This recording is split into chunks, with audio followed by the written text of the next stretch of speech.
형제자매 여러분, 오늘은 사순 제5주일입니다. 도우신 주 하느님께서는 세상을 심판하시러 외아드님을 보내시어 그리스도 안에서 모든 것을 새롭게 하셨습니다. 하느님께서 당신 앞에 서 있는 우리를 가련히 보시고 우리 죄를 용서하시어 우리 마음 안에서 감사와 기쁨의 노래가 흘러넘치게 하여 주시기를 청합시다. 모두 일어서시어 입당성 117번을 부르시겠습니다.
성부와 성자와 성령의 이름으로 아멘.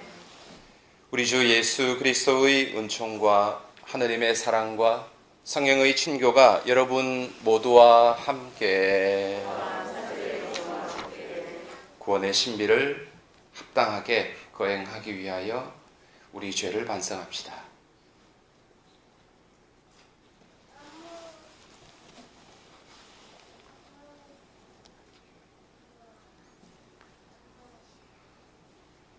미사 가운데 조범재 요셉 형제님이 돌아가신 권승욱의 영혼을 위하여 연미사를 봉헌하였습니다. 그리고 성은영 가타리나 자매님이 성두현과 한정민을 위하여 생미사를 봉헌하였습니다.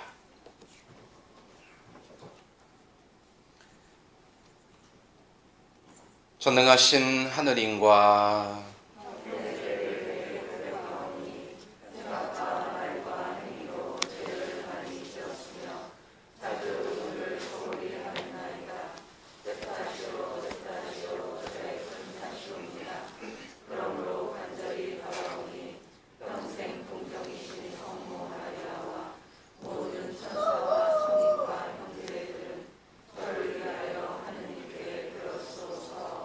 전능하신 하느님, 저희에게 자비를 베푸시어 죄를 용서하시고 영원한 생명으로 이끌어소서.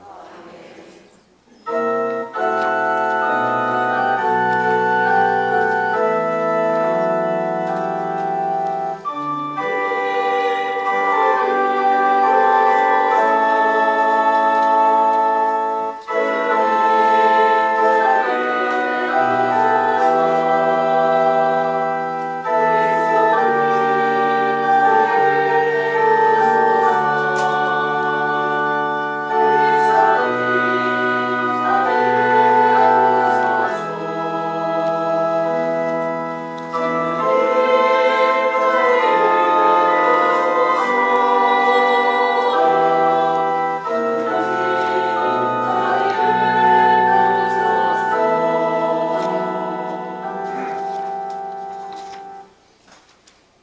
기도합시다. 주 하느님, 성자께서는 죽기까지 세상을 사랑하셨으니 주님의 도우심으로 저희도 그 사랑 안에서 기쁘게 살아가게 하소서. 성부와 성령과 함께 천주로서 영원히 살아계시며 다스리시는 성자 우리 주 예수 그리스도를 통하여 비나이다. 앉습니다.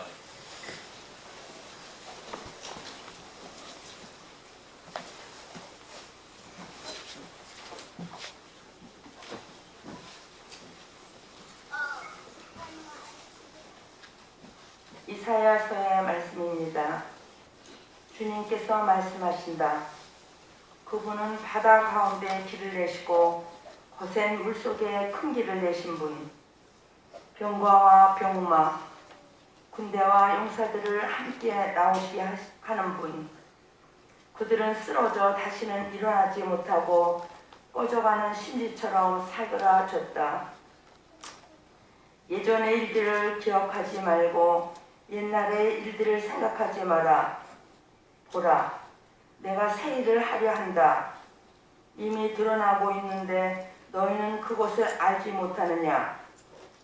정녕 나는 광야에 길을 내고 사막에 강을 내리라. 들짐승들과 승냥이와 타조들도 나를 공경하리니 내가 선택한 나의 백성에게 물을 마시게 하려고 광야에는 샘을 내고 사막에는 강을 내기 때문이다. 이들은 내가 나를 위하여 빚어 만든 백성, 이들이 나에 대한 찬양을 전하리라. 주님의 말씀입니다.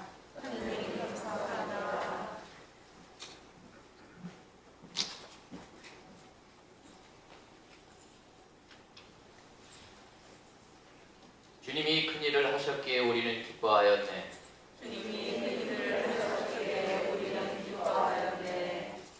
주님이 시온을 귀향에서 풀어주실 때 우리는 마치 꿈꾸는 듯 하였네. 그때 우리 입에는 웃음이 넘치고 우리 혀에는 환성이 가득 찼네.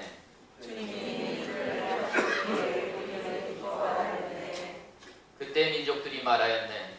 주님이 저들에게 큰 일을 하셨구나. 주님이 우리에게 큰 일을 하셨기에 우리는 기뻐하였네.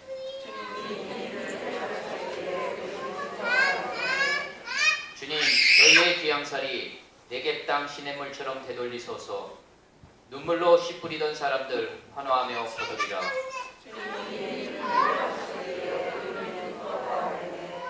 뿌릴 씨 들고 울며 가던 사람들 곡식단 안고 환호하며 돌아오리라.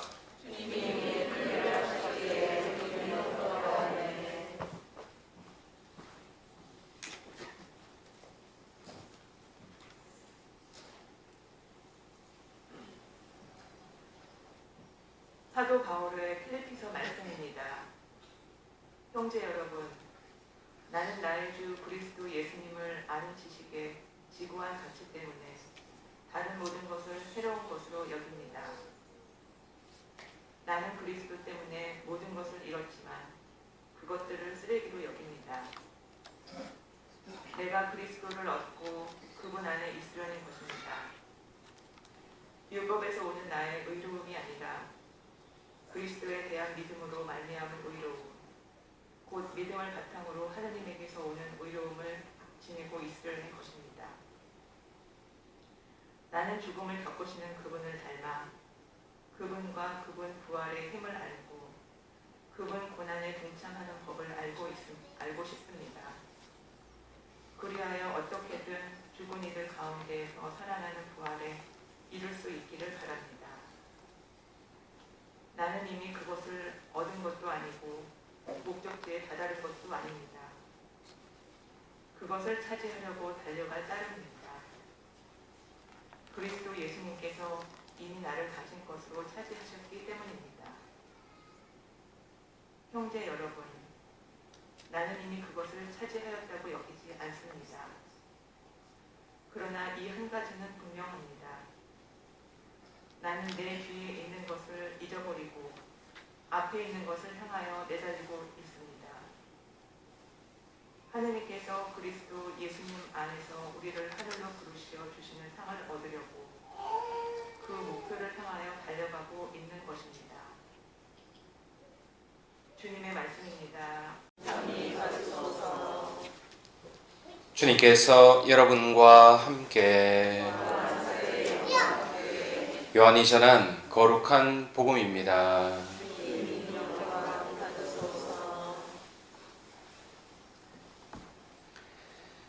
그때 예수님께서는 올리브 산으로 가셨다. 이른 아침에 예수님께서 다시 성전에 가시니 온 백성이 그분께 모여들었다. 그래서 그분께서는 앉으셔서 그들을 가르치셨다. 그때에 율법학자들과 바리사이들이 가늠하다 붙잡힌 여자를 끌고 와서 가운데에 세워놓고 예수님께 말하였다. 스승님, 이 여자가 가늠하다 현장에서 붙잡혔습니다. 모세는 율법에서 이런 여자에게 돌을 던져 죽이라고 우리에게 명령하였습니다. 스승님 생각은 어떠하십니까? 그들은 예수님을 시험하여 고소할 구실을 만들려고 그렇게 말한 것이다. 그러나 예수님께서는 몸을 굽히시어 손가락으로 땅에 무엇인가 쓰기 시작하셨다. 그들이 줄곧 물어대자 예수님께서 몸을 일으키시어 그들에게 이르셨다. 너희 가운데 죄 없는 자가 먼저 저 여자에게 돌을 던져라. 그리고 다시 몸을 굽히시어 땅에 무엇인가 쓰셨다. 그들은 이 말씀을 듣고 나이 많은 자들부터 시작하여 하나씩 하나씩 떠나갔다.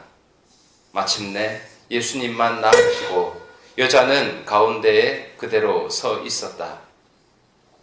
예수님께서 몸을 일으키시고 그 여자에게 여인아, 그 자들이 어디 있느냐? 너를 단죄한 자가 아무도 없느냐? 하고 물으셨다. 그 여자가 선생님, 아무도 없습니다. 하고 대답하자 예수님께서 이르셨다. 나도 너를 단죄하지 않는다. 가거라. 그리고 이제부터 다시는 죄짓지 마라. 주님의 말씀입니다. 앉습니다. 찬미 예수님, 네, 한 주간 잘 지내셨습니까? 예, 사순 시기가 후딱 그냥 빨리 지나가는 것 같습니다. 오늘은 벌써 사순 5주일째입니다.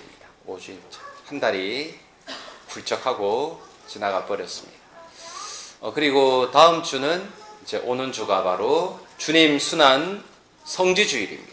이제 순환이 본격적으로 시작되는 성주간이 시작되는 주간이죠. 그 시작을 성지주일이라고 합니다. 성지, 가지를 흔드는 주일인데 예수님께서 예루살렘에 입성하시면서 이제 순환을 받으시러 입성하죠.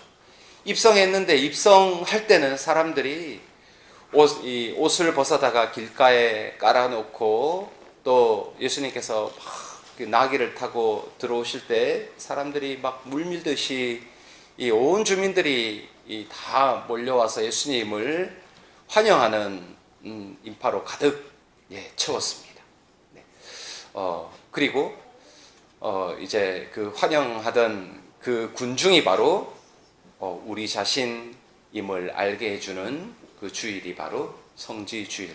예수님 순환이 이제 본격적으로 시작하는 성지주일입니다. 그리고 성목요일, 성금요일, 그리고 부활 성약을 통해서 우리는 예수님의 순환을 그렇게 따라갑니다. 예수님께서 만찬 미사를 거행하셨던 최후의 만찬을 거행하셨던 성목요일, 그리고 예수님께서 십자가를 지시고 그리고 옥에 갇혀 나오셨다가 많은 매를 맞으셨고 빌라도에게 헤로데에게 이리저리 끌려다니면서 신문을 당하셨던 그 날이 바로 그리고 마지막으로 십자가를 지시고 난 이후 돌아가신 성금요일이 성주간 가운데 있습니다. 그리고 부활 성야를 지내고 그리고 부활 대축일이 다가오고 있습니다. 그래서 이 다음 주 성지 주일이 아주 중요한 주일이고 또한 더 중요한 날은 이 성지 주일로부터 시작하는 성주간 내의 성삼일이 아주 중요한 시간입니다. 성목요일, 성금요일, 성토요일, 부활 성야죠. 그 전례를 거행하니까 꼭 성삼일 전례는 꼭 참여하시기 바랍니다. 1년 가운데 가장 중요한 3일이라고 할 수 있습니다. 그래서 웬만하면이 아니라 한 시간을 빼놓고 조금 빨리 퇴근하고 한다 하더라도 꼭 이 전례에 참여하셨으면 좋겠습니다. 오늘은 사순 5주간 복음 내용이 참 재미있습니다. 어떤 여인이 참 옷도 제대로 입지 못한 채로 머리채를 잡고 질질 앞으로 흙먼지를 덮었으면서 땅에 엎드려져 있었는데 바리사이 율법학자 사람들이 끌고 온 한 여자였습니다. 근데 이 여자가 왜 이런 몰골로 엎드려 있었냐 하면 바로 간음하다가 현장에서 붙들린 여인이라고 소개를 합니다. 간음하다가 현장에서 붙들린 여인. 그리고 이 여인의 처분을 예수님께 묻는 장면입니다. 이 여자를 어떻게 하면 좋을까요? 모세의 율법에 의하면 적발되는 즉시 돌로 쳐 죽여도 상관없다라고 그렇게 되어 있습니다. 당신은 어떻게 하면 좋겠습니까? 이 율법학자 바리사이들이 이렇게 물은 이유는 이제까지의 이들의 경험으로 분명히 예수님은 이 율법대로 그냥 그래 죽이라 그래 라고 말하지 않을 거라는 것을 알고 있었기 때문에 어떻게 할까요? 라고 그리고 이 여인을 어떻게든 용서든지 혹은 그냥 보내주든지 그런 방법도 그 길도 나쁘지 않다라는 것을 이미 알고 있었습니다. 그래서 어떤 것을 할까요? 라고 두 가지 그 선택의 길을 예수님 앞에 내어놓았습니다. 근데 예수님께서는 그 여자나 혹은 그 주위에 모인 사람들을 쳐다보지도 않으시고 땅에 앉으시어 손가락으로 뭔가를 쓰고 있었습니다. 손가락으로 땅에다가 뭔가를 쓰고 계셨는데 예수님의 손가락이라는 말과 함께 이 바리사이의 모세가 우리에게 가르쳐준 율법에 의하면 이렇게 돌로 쳐 죽여도 된다고 나왔습니다. 직후에 그때 예수님께서 앉아서 손가락으로 뭔가를 이렇게 쓰고 계셨고 한참 동안이나 예수님께 대답을 졸라댔는데 예수님께서 대답을 하지 않고 묵묵히 그냥 앉아서 뭔가를 쓰기만 하셨다라는 그 장면을 보면서 그 참 손가락으로 뭔가를 쓴다라는 그 구절과 그리고 모세 율법이라는 구절이 묘하게 참 잘 맞아 떨어집니다. 왜냐하면 모세가 하느님으로부터 10계명을 10계명 중에 6계명이죠. 6계명이 간음하지 말라라는 계명이죠. 그 여러 율법과 계명들의 시작이라고 할 수 있는 계약판, 이제부터 너희들은 나의 백성이 되기 위하여 이렇게 살아야 한다. 이제부터 나는 너희의 하느님이다. 너희는 나의 백성이다. 하고 도장이 꽝 하고 찍혀있는 이 10계명 계약판을 모세가 안고 시나이산에서부터 내려왔습니다. 내려왔는데 사람들이 오매불만 그 계약이 잘 끝나기를 우리가 좀 하느님 백성으로 잘 받아들여 주기를 그리고 모세를 다 내려오는 길을 환영하는 감사의 의미로 박수를 치거나 그랬을까요? 그러지 않았습니다. 내려와 보니까 사람들이 금붙이들을 다 모아놓고 송아지를 만들어가지고 금송아지를 만들어가지고 그 주위를 빙빙 돌면서 춤추면서 이분이 이 상이 바로 우리를 에집트로 에집트에서 데리고 나온 그 하느님이다라고 그렇게 참 이집트에서 빠져나오자마자 이 배반 행위를 했던 것입니다. 참 아이러니컬한 장면이죠. 그것을 보는 모세의 심정이 어땠겠습니까? 너무나도 화가 나서 화가 치밀어 올라서 그 십계명판을 이제 그 백성들이 보는 앞에서 확 그냥 돌에다가 깨뜨려 버렸습니다. 이런 놈들을 위해서 이런 사람들을 위해서 하느님이 무슨 계약을 맺으시겠나 해서 그 판을 확 깨뜨려 버렸던 그 장면입니다. 그리고 그 십계명판을 뭐라고 이야기를 하냐면 하느님께서 당신의 손가락으로 직접 새겨 주었다라고 그렇게 표현을 합니다. 눈에서 레이저가 나가서 새긴 것이 아니라 당신의 손가락으로 돌판에 직접 써주셨다라고 그렇게 표현을 하는 것이 바로 십계명의 그 계약판이라고 할 수 있습니다. 그래서 모세의 율법에는 그 여자를 돌로 쳐 죽여라고 그렇게 나오던데요? 라고 하는데 예수님께서 손가락으로 땅에다가 뭔가를 쓰고 계셨다. 이 참 잘 맞는 구절입니다.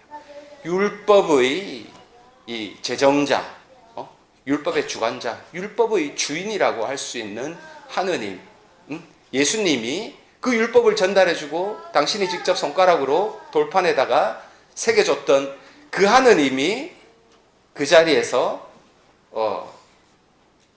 당신의 그 손가락으로 땅에 뭔가를 쓰고 계셨다라는 것입니다. 율법에 대한 내용이었든지 어떤 내용인지는 잘 나오지 않습니다. 그렇지만 참 그 장면은 참 의미 있는 참 묵상거리가 많은 장면입니다. 예수님께서 쓰면서 뭐라고 생각을 하셨을까요?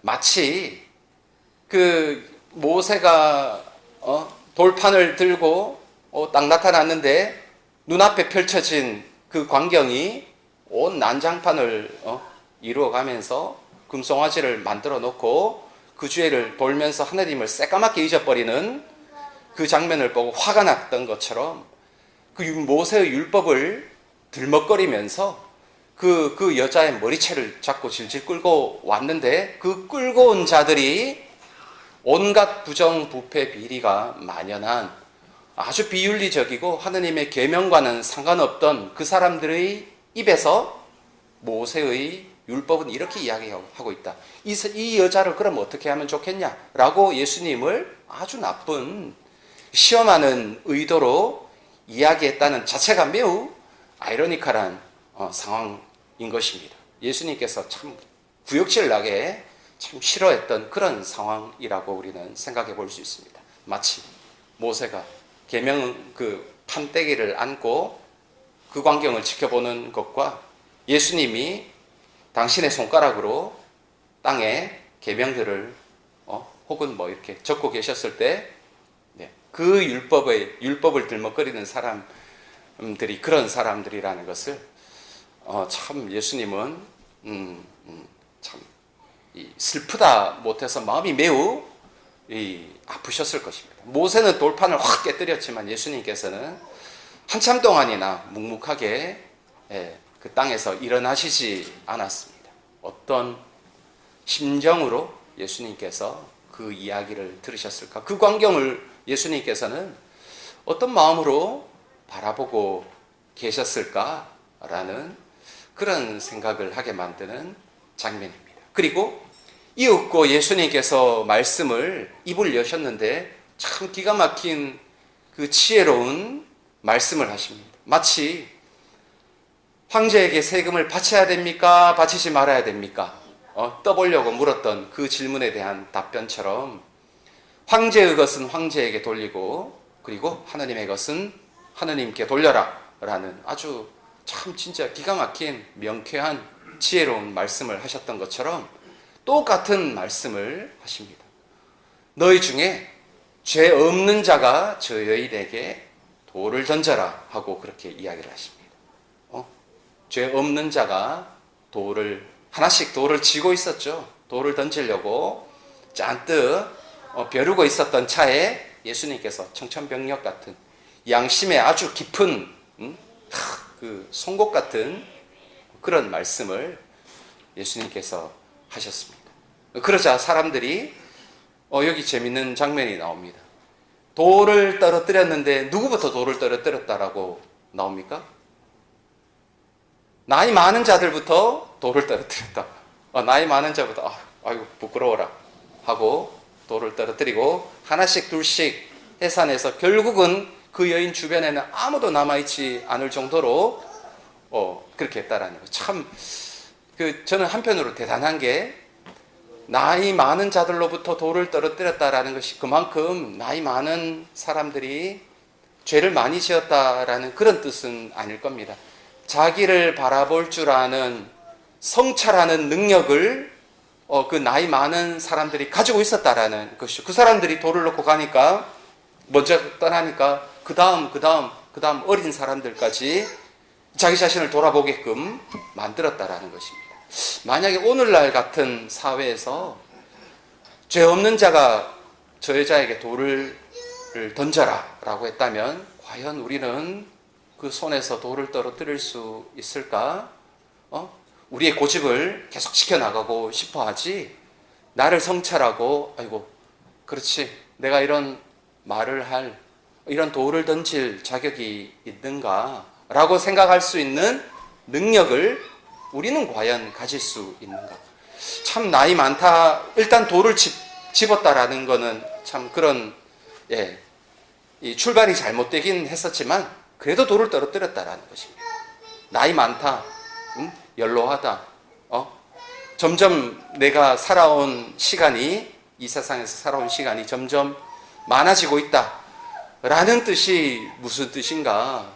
점점 더 지혜로워져야 하고 우리 자신을 더욱더 명쾌하게 잘 들여다볼 수 있어야 하고 하느님을 뚜렷하게 나 자신을 좀 더 뚜렷하게 바라볼 줄 아는 그 사람들이 바로 나이가 든 사람이라는 것입니다. 시편에 그런 말이 있죠. 하느님께서 나에게 율법을 지혜를 가르쳐 주셨는데 내가 나이 많은 사람들보다 더 지혜롭게 만드셨다라는 대목이 시편에 나옵니다. 거기서 나이 많다고 해서 무조건 지혜로운 것이 아니라는 것이죠. 그런 능력이 있을 때 우리는 참 지혜롭다라고 이야기할 수 있습니다. 라고 이야기하셨는데 이 장면하고 다른 어떤 그 죄녀가 머리를 풀고 마리아 막달레나겠죠. 이제까지의 과거 그런 때 묻은 과거를 청산하고 회개의 의미로 아름다움을 상징하던 자기의 머리칼을 발에다가 더럽히는 장면이죠.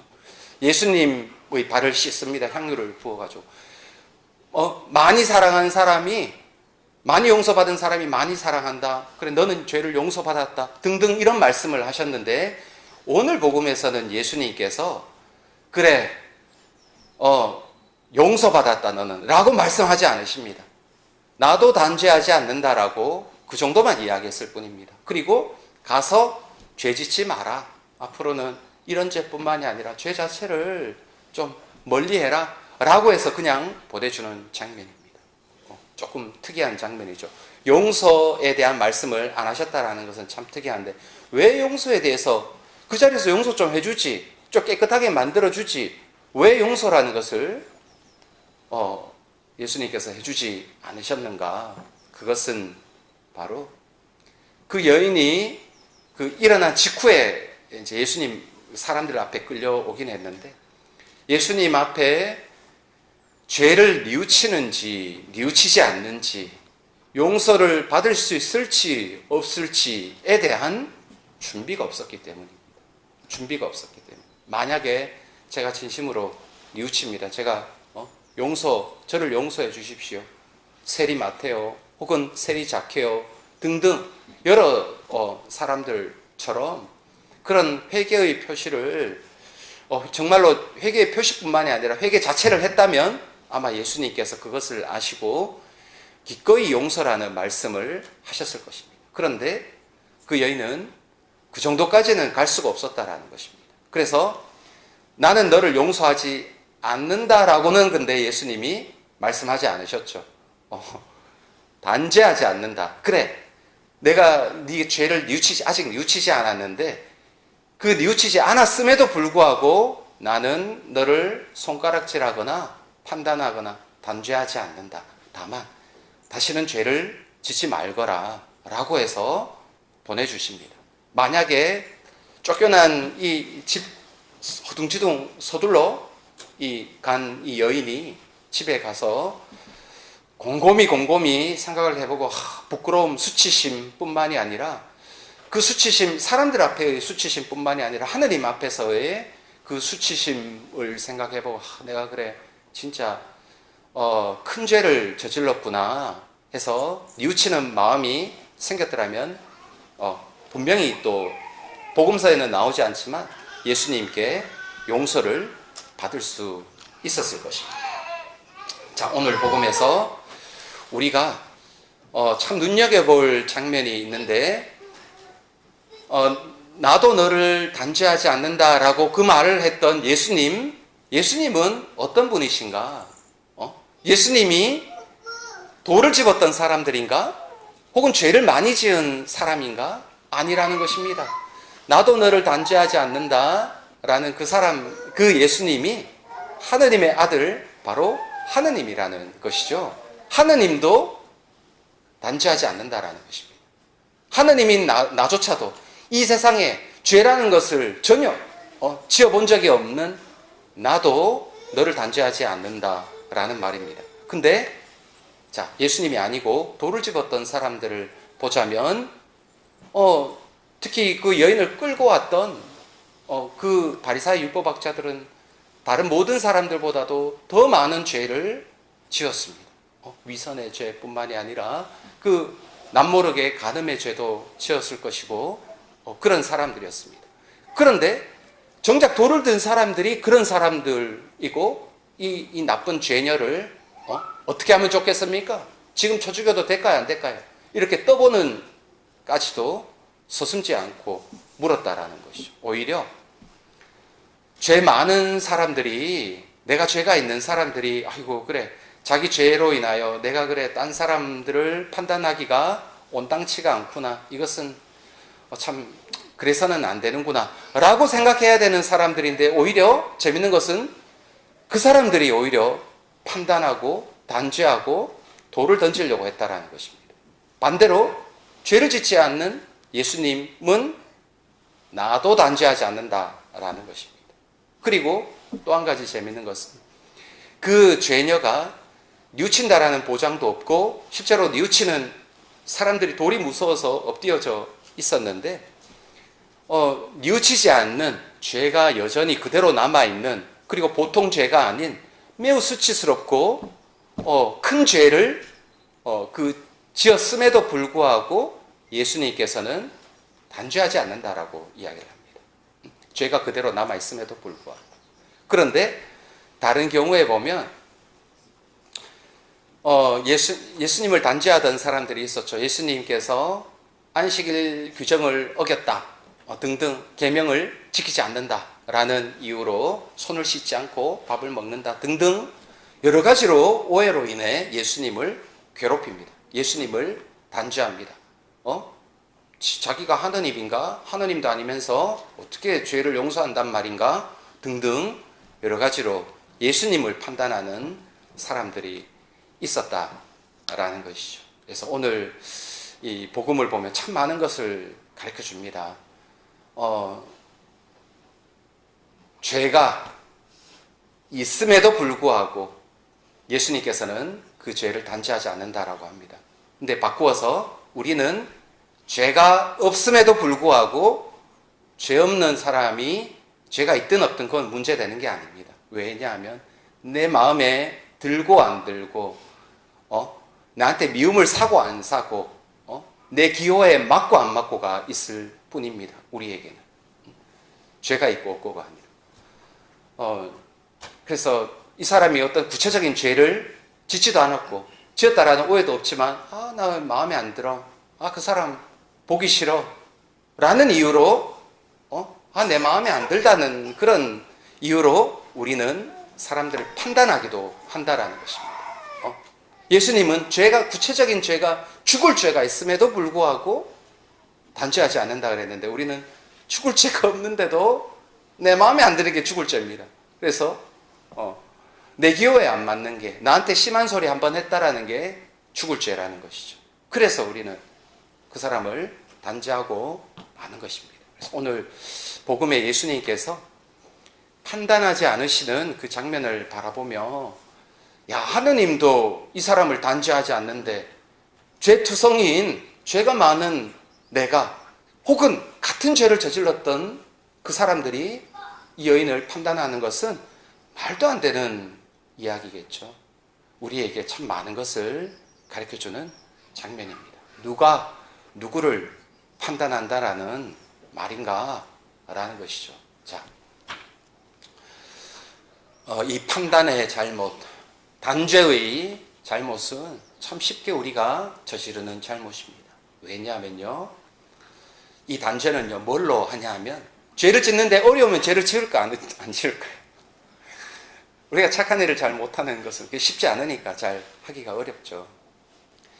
죄 짓기는 너무나 쉽습니다. 죄 짓기가 어려워야 되는데, 의인들은 그것을 참, 죄를 짓는 게 더 어렵게 느껴지지만 또 안 그런 사람들은 죄 짓는 게 너무 쉽습니다. 단죄의 죄라는 것은 어디로 짓냐 하면 우리의 생각으로 짓습니다. 우리의 생각은 무궁무진하고요, 상상력에 날개를 달면 이쪽에 갔다 저쪽에 갔다 뭐든지 마음대로 우리 머릿속에 그려놓을 수 있는 그런 능력입니다. 그리고 우리의 이 세치혀라는 것은 매우 짧고, 그렇지만요 너무나 쉽게 말과 이 혀로서 짓는 단죄의 잘못, 비난 등등 너무나 쉽게 저지를 수 있는, 입만 띄면 이렇게 죄를 지을 수도 있다라는 것입니다. 쉽게. 그런 점에서 참 무서운 죄이기도 하고, 이 예수님조차도 단죄하지 않는데 내가 단죄를 한다라는 것은 무슨 뜻일까요? 내가 하느님보다 더 위에 있다라는 뜻입니다. 하느님도 판단하지 않는다라는데 네가 뭐길래, 얼마나 뛰어나길래 판단한다? 이 내가 바로 하느님이라는 것입니다. 아담과 하와에게 사과를, 그 선악과를 주죠. 그러면서 선악과를 따라고 이야기하는 그 유혹이 뭐였냐면, 이거 저거를 먹으면 네가 하느님하고 비슷하게 될 거야 라는 것이었습니다. 하느님과 똑같아질 거야 라는 그 유혹이었습니다. 우리는 하느님과 같아서는 안 됩니다. 하느님이 가장 높은 분이었는데 그걸 알면서도 행동하는 것이 단죄를 한단 말이죠. 그 단죄가 바로 내가 하느님보다 더 높다라는 뜻입니다. 네가 뭔데 판단을 하는데, 네가 뭔데 단죄를 하는데 라고 물을 수가 있는 아주 무서운 잘못이라는 것입니다. 믿고 내 감정을 상하게 하고요, 정말로 잘못한 죄인이 있다 하더라도요, 우리가 단죄를 하지 않아도 돼요. 왜냐하면요, 우리를 대신해서 너무나도 정의로운 공정하신 재판관이 있기 때문입니다. 불이한 판단을 하지 않으시는, 정말로 주어를 매우 똑같이 눈금 하나 틀리지 않게 맞춰주시는 분이 있기 때문에 걱정 안 해도 됩니다. 내 입을 통해서 판단하지 않아도 됩니다. 그분이 바로 하나님이라는 것이죠. 그래서 내가 판단하지 않고 내가 할 만큼 했다면 우리는 하나님께다가 죄인을, 혹은 죄인이 아닌 미운 사람을 맡겨줄 필요가 있다라는 것이죠. 자, 오늘 복음을 통하여 비록 돌을 집었다 하더라도요, 아이고 부끄럽다, 적어도 그런 수치심을 우리는 가지고 있어야 돼요. 나 자신을 한번 성찰해보고, 그래, 나도 같은 죄인이지, 나도 그런 죄를 저질렀던 적이 있지, 내가 그 사람이 설령 진짜로 나쁜 사람이라 하더라도 그것을 하나님께 맡기자, 내지는 그 사람의 회개를 위해서 뭔가 조언을 할 수는 있겠죠. 그런 예수님 보시기에 합당한 사람, 예수님 보시기에 합당한 게 아니라 오늘 예수님의 모습을 보고 우리는 배울 줄 알아야 한다라는 것입니다. 오늘 복음을 통하여 저도 참 많은, 아이고 내가 내가 하느님이 아닌데 내가 하느님인 것처럼 판단을 내릴 때가 참 많았구나. 나도 이런 죄를 참 조심해야 되겠구나. 내가 해결되지 않은 것은 그냥 하느님 앞에다가 던져놓고 나는 비워야 되겠다라는 또 생각도 해봅니다.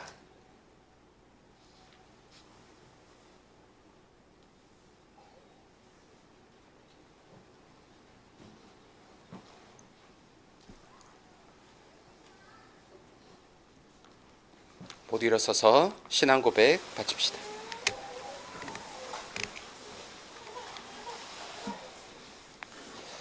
전능하신 천주 성부,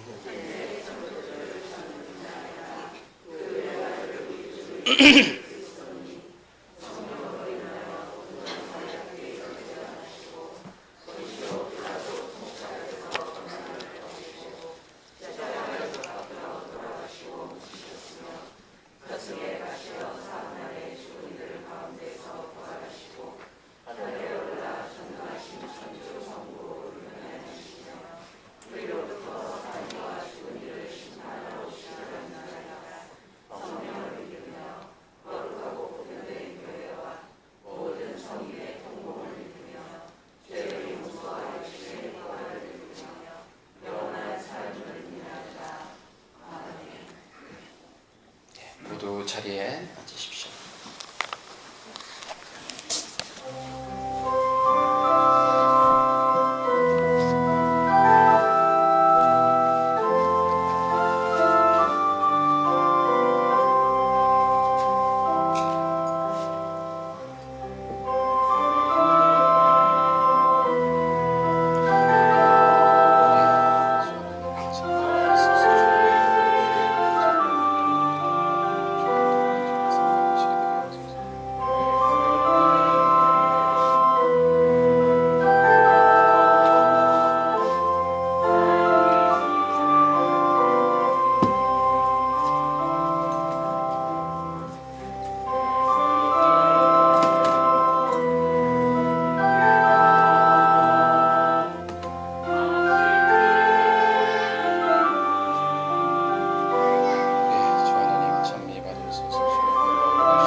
형제 여러분, 우리가 바치는 이 제사를 전능하신 하느님 아버지께서 기꺼이 받으시도록 기도합시다.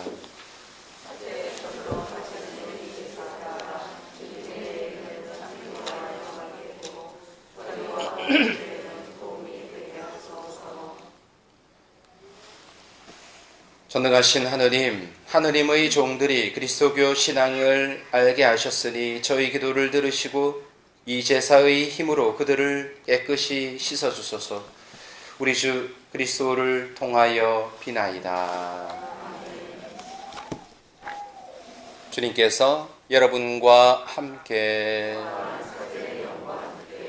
마음을 드높이 우리 주 하느님께 감사합시다.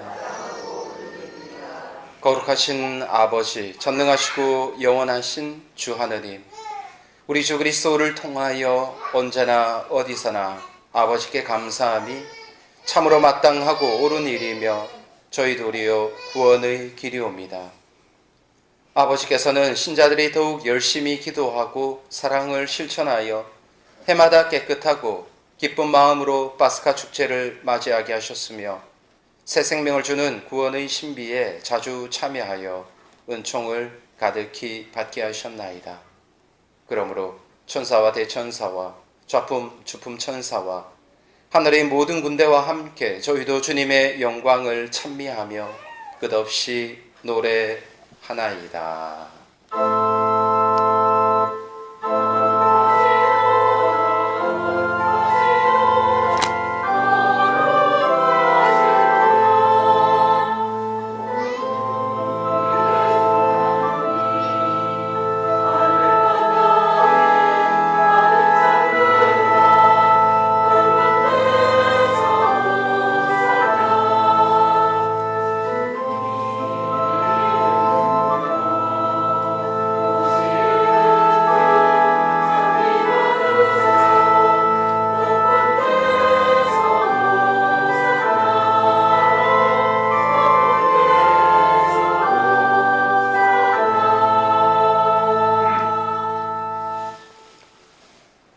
거룩하신 아버지께서는 모든 거룩함의 셈이시옵니다.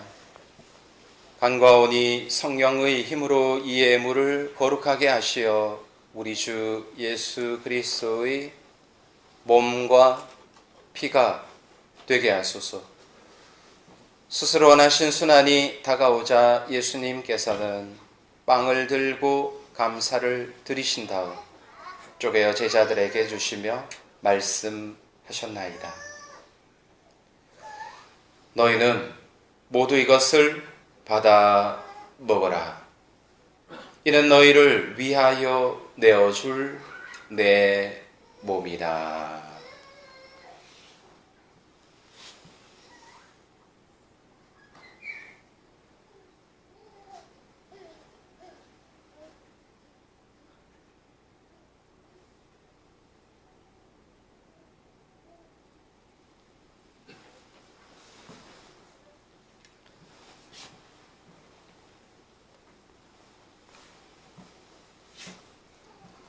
저녁을 잡수시고 같은 모양으로 잔을 들어 다시 감사를 드리신다. 제자들에게 주시며 말씀하셨나이다.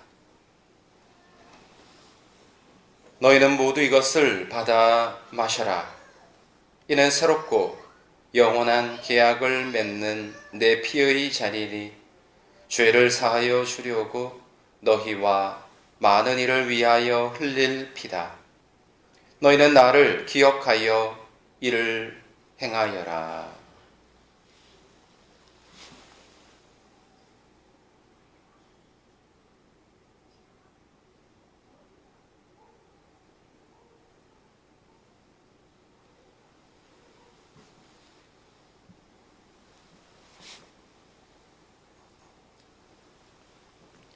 신앙의 신비여,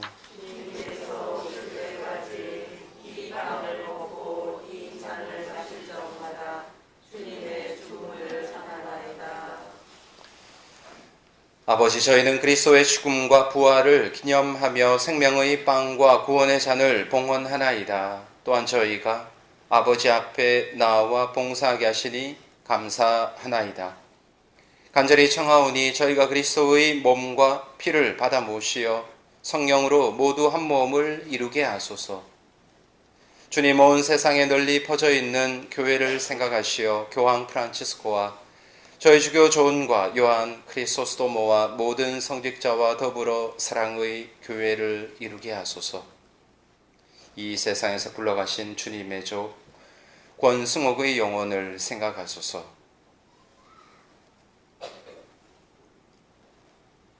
부활의 희망 속에 고이 잠든 교우들과 세상을 떠난 다른 이들도 모두 생각하시어 그들이 주님의 빛나는 얼굴을 배우게 하소서. 성두현과 한정민과 저희에게도 자비를 베푸시어 영원으로부터 주님의 사랑을 받는 하느님의 어머니 복되신 동정 마리아와 그 배필이신 성 요셉과 복된 사도들과 모든 성인과 함께 영원한 삶을 누리며 성자의 소리소를 통하여 아버지를 찬양하게 하소서. 그리스도를 통하여 그리스도와 함께 그리스도 안에서 성령으로 하나 되어 전능하신 천주 성부 모든 영예와 영광을 영원히 받으소서.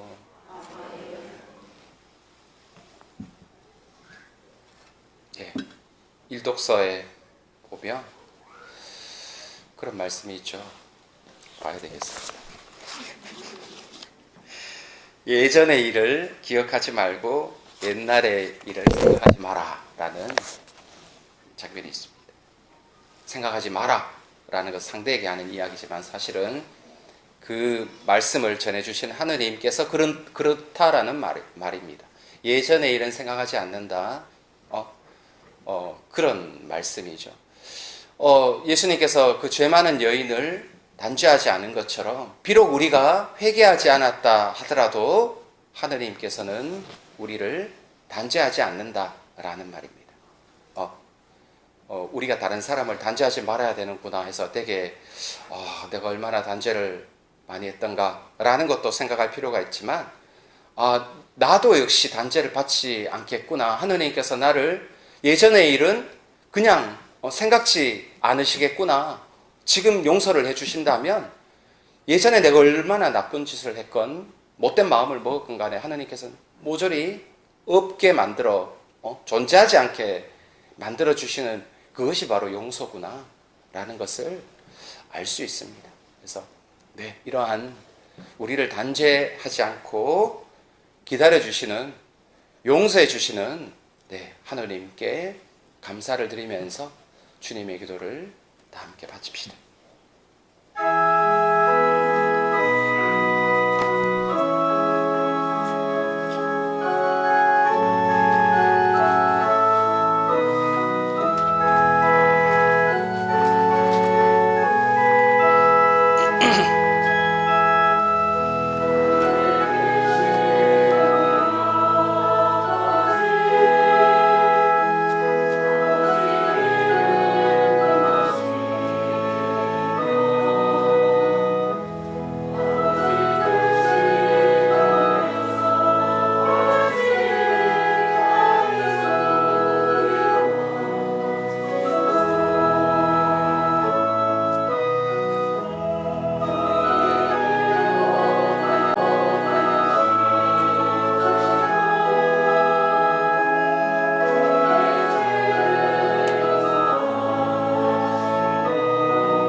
주님, 저희를 모든 악에서 구하시고 한평생 평화롭게 하소서.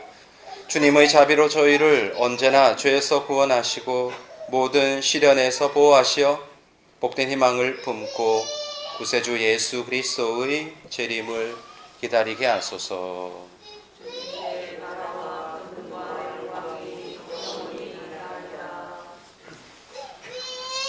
주 예수 그리스도님 일찍이 사도들에게 말씀하시기를 너희에게 평화를 두고 가며 내 평화를 주노라 하셨으니 저희 죄를 헤아리지 마시고 교회의 믿음을 보시어 주님의 뜻대로 교회를 평화롭게 하시고 하나 되게 하소서.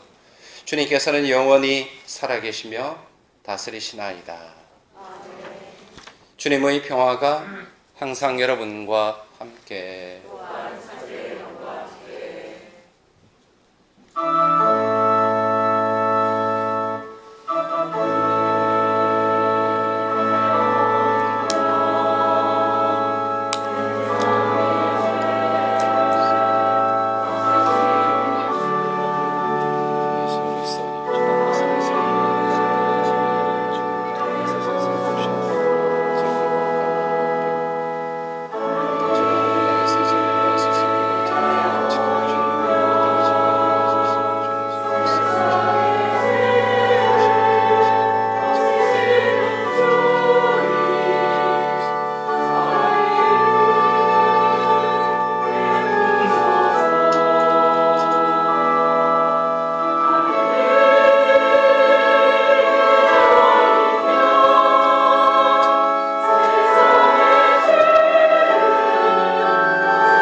보라, 하느님의 어린 양, 세상의 죄를 없애시는 분이시니 이 성찬에 초대받은 이는 복되도다.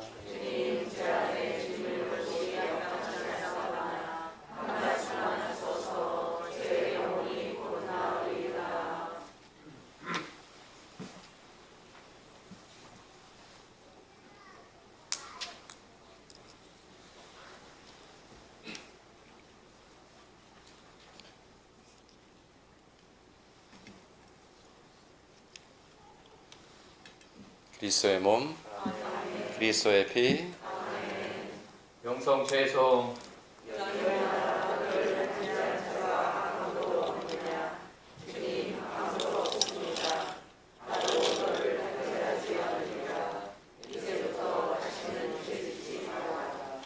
않습니다.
주기상 알려드리겠습니다.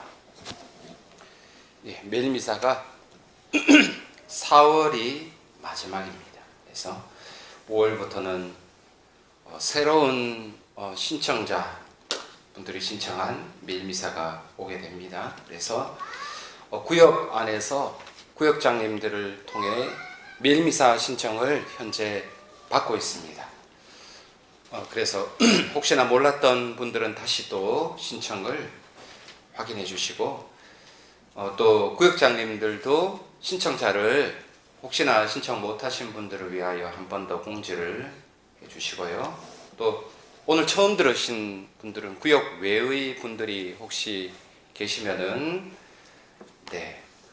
전례부장님께 신청을 해 주시면 되겠습니다. 4월 4일 내일 마감을 하니까 구역 안에서 꼭 공지를 해주시고 또 신청을 받아주시면 감사하겠습니다. 그리고 판공성사를 계속 하고 있습니다. 지금 한 주간이 지났는데 수요일, 목요일 오전 11시에서 12시 그리고 8시에서 9시 사이에 고해성사를 계속 보고 있습니다. 이미 고해성사에 대한 공지를 드렸었습니다. 공지가 잘 안 됐는지 보시는 분들이 계셨으나 해당 구역에 보시는 분들은 한 분도 없었습니다. 그래서 아마 잘못 알고 계시거나 다른 날에 볼 수도 있지만 혹은 공지가 안 됐을 수도 있겠구나라는 생각을 해봅니다. 어쨌건 딱 그 정해진 그날만 고해성사를 보려는 것이 아니라 앞뒤로 자유롭게 혹은 그날도 안 되면 금요일 십자가의 길 하기 전 미사 7시에서 7시 반 사이에 그 고해성사를 하니까 또 그때 오셔도 괜찮습니다. 대신 정말 오랜만에 주일 미사에 나오신 분들을 위해서 제가 주일 미사 전에 고해성사를 주는데 다른 분들은 구역에 속하신 분들은 그 평일 중에 보시면 좋겠습니다.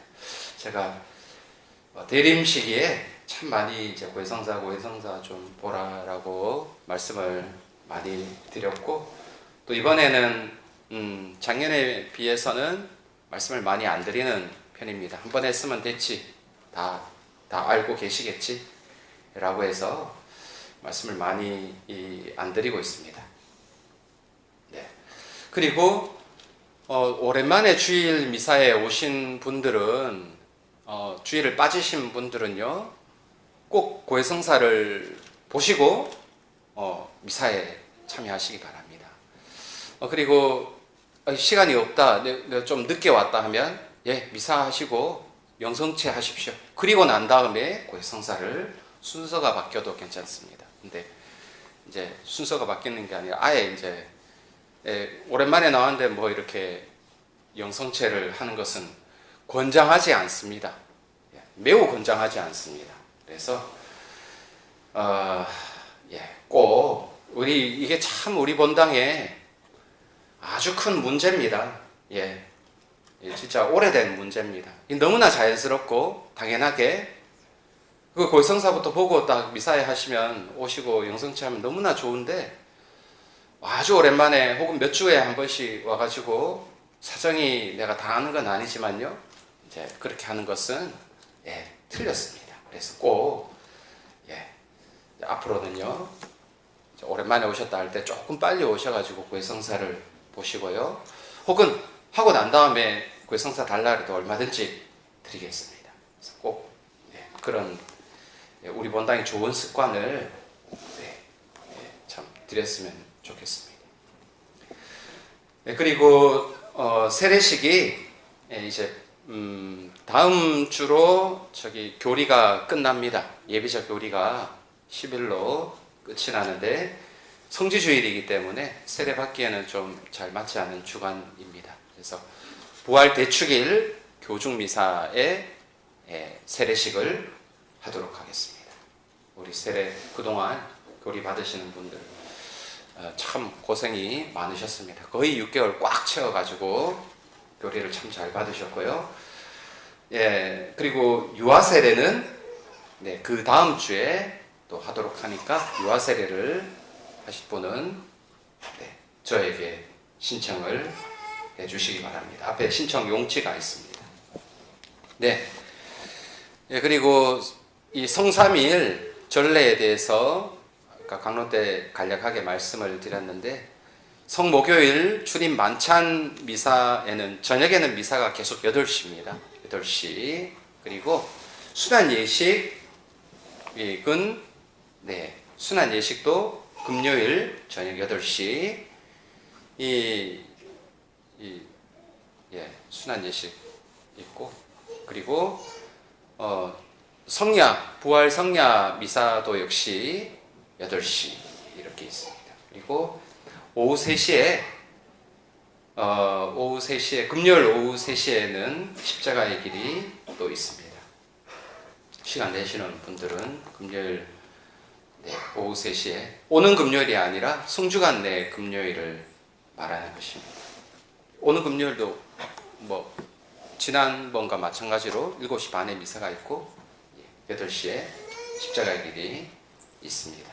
그리고 꼭 성주간에 중요한 날이니까 우리 전례의 핵심이라고 할 수 있습니다. 꼭 성주간 전례에 잘 참여해 주시기를 부탁드립니다.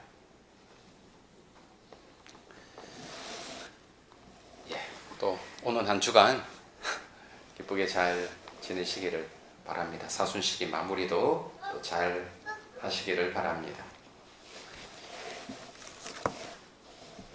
기도합시다.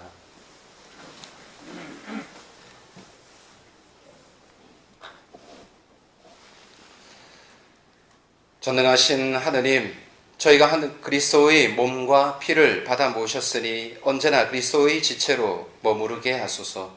성자께서는 영원히 살아계시며 다스리시나이다. 주님, 자비의 은총을 바라는 주님의 백성에게 강복하시어 저희가 청해야 할 것을 가르쳐 주시고 청한 것을 너그러이 베풀어 주소서. 우리 주 그리스도를 통하여 비나이다. 주님께서 여러분과 함께 전능하신 천주 성부와 성자와 성령께서는 여기 모인 모든 이에게 강복하소서. 미사가 끝났으니 가서 복음을 전합시다. 파견성가는 115번